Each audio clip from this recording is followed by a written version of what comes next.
dichuo moyieni okoyot. Nyaka yud dichuo moyieni mong'eyo ni inyalo duogo kata saa 8 otieno. To kodhaw. To ok nyisi ni dok kumiaye. Okokoni ni dok kumiaye. Nyaka understand mong'e gimidwaro. Mano winjruok muketo mokwongo sama iwacho lekni koso. Kidwa ni mondo ikuong ibed jasiasa ok iwuoga wuoga ni para. Nyaka en gima nyaka discuss. Ma uwinjrue. Miwachi mong'eyo advantage gi disadvantage. Makata nga wuok 1 month ok obi complain. Ong'eyo ni chiega ni kama kama. Nyithindo bende keto understand nature mar gima min gitimo.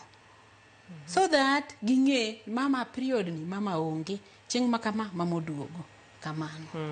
Ero kamana ahinya. Aya koro wadoge. Iseyawo yo ahinya gwenge mag Gwasi South kuma koro eri bedo miyo mokwongo moyier kaka MCA. En ang'o mitimo kata mibomedo timo mondo oyaw yo kata thuolo ne mine mamoko mabende bodwaro chung' e Gwasi South kata e gwenge ma aluora maru? Ero kamano mokwongo nadwa make sure ni kaka an dhako mokwongo yier chuo noseyier mbele 2 to gik masetimo sani oseo chuo 2 go. Number 1, thothne thurwa ipure.